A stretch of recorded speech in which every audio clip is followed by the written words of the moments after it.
Well, thank you, everybody.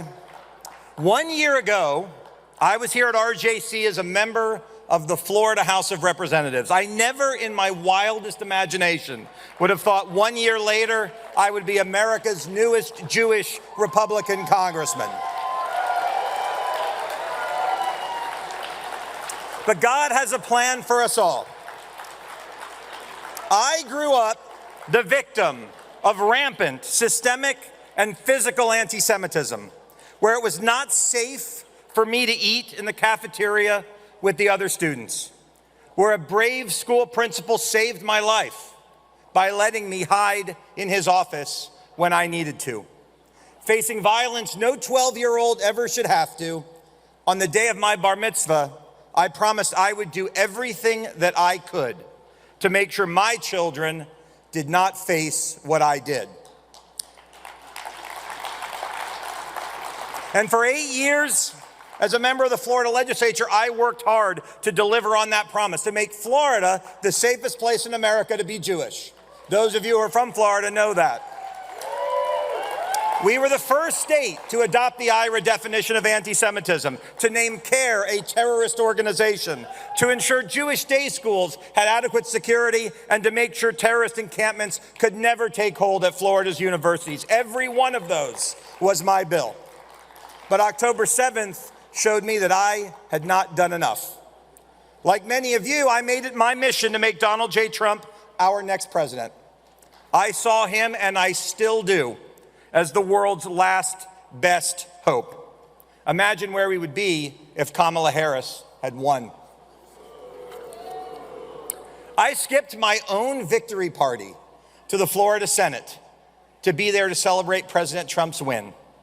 I breathed a sigh of relief. I thought that my work was done. Well, man plans and God laughs. 2 weeks later, before I even had a chance to take my oath of office as a member of the Florida Senate, President Trump asked me to run for Congress to replace Mike Waltz, our new UN ambassador. It was not my plan. It certainly wasn't my family's. But God puts us where he wants us to be. 7 months ago, on this exact day, I got elected to Congress. And I see so many friends in the audience who made that happen. Barbara Feingold was there the night I spoke to the president. My mom died 5 days before President Trump asked me to run. And she's my honorary Jewish grandmother. My honorary Jewish mother, she'll be mad at me now.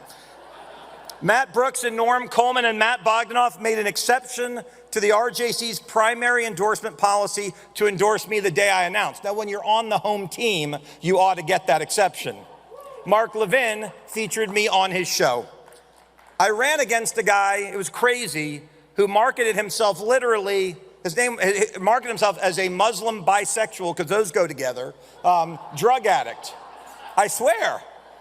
Yet he raised $15 million in small dollar donations from a country whose first name starts with Q in order to run against me. But all of you helped me get there. And for the last 7 months, I've tried to make you proud. I'm the first member of Congress in American history to wear a kippah. And I'm going to tell you why. I am not Orthodox. But when I got to Congress, they put me on the Education Committee. And on May the 6th, we had our first hearing to deal with anti-Semitism.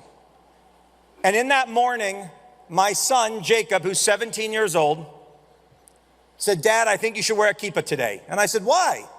We only wear a kippah at services." He said, "Because I have friends like these down here who go to college and who are afraid to wear theirs. So you go wear one for them." And I did. And I gave those college presidents a piece of my mind.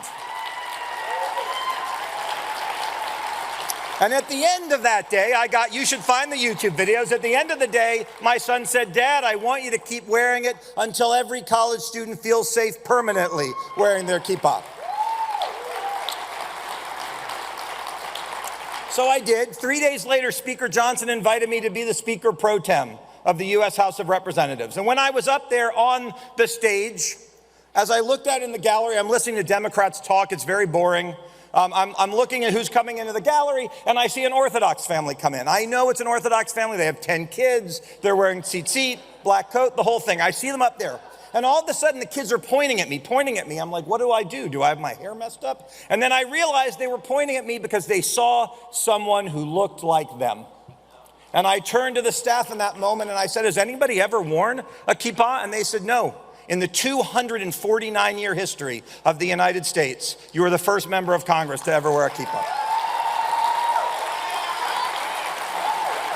And so I wear it, not so much for religious reasons, but to send a message that we will not be afraid, that we will lean into the fight, and we will never again apologize for who we are.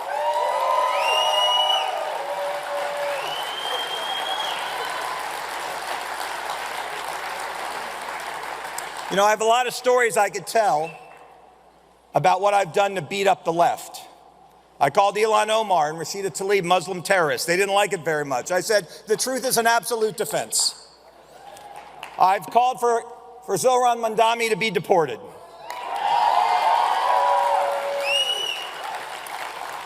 The only thing I want to see him running for is his gate at JFK on the deportation flight to Uganda. And I think we have to face a hard truth. If you think about, look at the polling in New York.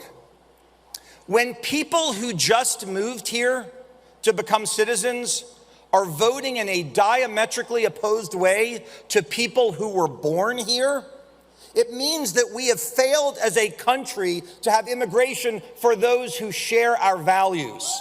We need to go back and take a hard look at those things. And I could stand up here all day and take shots at the left. I like it. It's how I got that nickname they told you, the Hebrew Hammer.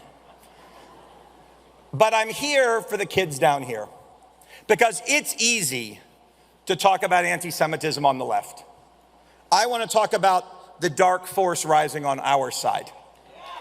Multiple speakers have talked about the rise of anti-Semitism on the right. But it is not enough to speak in platitudes or generalities about the fight. We must call evil by its name. 5 years ago, if I was talking to my father, who's watching, hi Dad, if I was talking to my father at 8:59 p.m. at night, he would say, Randy, I gotta go. Tucker Carlson's gonna be on. But make no mistake, today, Tucker Carlson is the most dangerous anti-Semite in America. He has chosen to take on the mantle of leader of a modern-day Hitler Youth, to broadcast and feature those who celebrate the Nazis, those who call for the extermination of Israel, to defend Hamas, to even criticize President Trump for stopping Iran's nuclear ambitions. Friends, make no mistake. Tucker is not MAGA.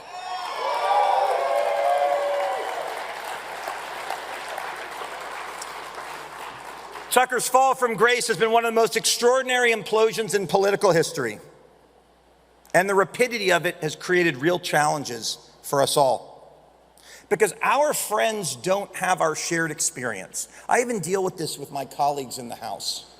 See, they remember the Tucker of 5 years ago. They don't live with anti-Semitism every day. They don't think about it the way that we do. And it's jarring for them to try to understand, how did this person become who he is today? But the challenge is he's inspired a movement of hate in our midst. And I'm not done calling people out. I have the distinct displeasure of serving with two overt anti-Semites. You know, there was a time in the Democratic Party where when I was a kid, I was always a Republican. And I thought the liberals were dumb, but I never thought they were anti-Semitic. And there came a time in the last 30 years where probably they had one or two in Congress who were anti-Semitic. And you know what they did? They said, it's no big deal. They're the fringe. No one listens to them. No one will believe them. And they didn't do anything about it. And look where we are now. Well, I have to serve with those two people now. Thomas Massie and Marjorie Taylor Greene. Some days I marvel at their stupidity. Other days, at their evil. It makes my stomach crawl that I have to sit in the same room with them. So now we have to choose. Will we ignore these embarrassments to our party? Will we pretend they don't matter or that they don't exist? Will we make the same mistakes that Democrats made so many years ago? I know what I'm going to choose. I'm going to choose to fight. For organizations like the Heritage Foundation, whose CEO stated that opposing Tucker's bigotry makes us some kind of venomous coalition. I thought about actually printing that out and putting it right here, venomous coalition over our name. I guess I need to find a pet snake. I was supposed to do an event with Heritage next week, I think on Wednesday. They don't know what I'm about to tell you. Right now we're canceling it.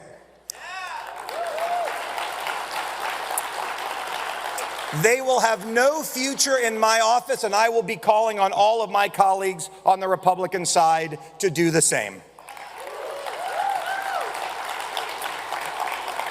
If those who support Tucker Carlson want to see a venomous coalition, all they need to do is go look in the mirror. In our faith, we have fought the forces of evil for 3,000 years. We've never been afraid, because we're guided by Hashem's demand that we bring light to the world, that we stand before the darkness and we be prepared to do what is right. God puts us where he wants us to be, not just for me as a congressman, but for all of you, for all of these kids down here, for all of you in the audience. God wants you to be right here, right now, engaged in that fight. And today in this room and at this time, we speak with one loud and convincing truth. We will not let our party fall to this darkness.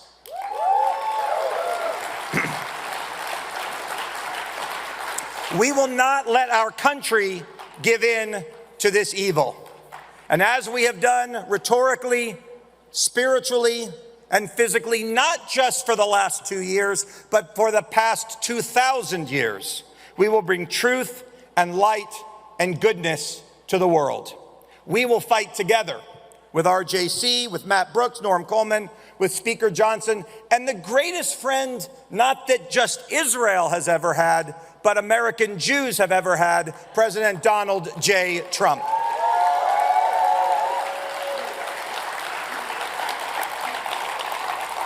Because God didn't just put me where he wants us to be. He didn't just put you where he wants you to be. He put President Trump where he wants him to be as well. May God bless you all. May God bless our spiritual homeland of Israel. And may God bless the United States, the greatest nation in the history of the world. Thank you all very much.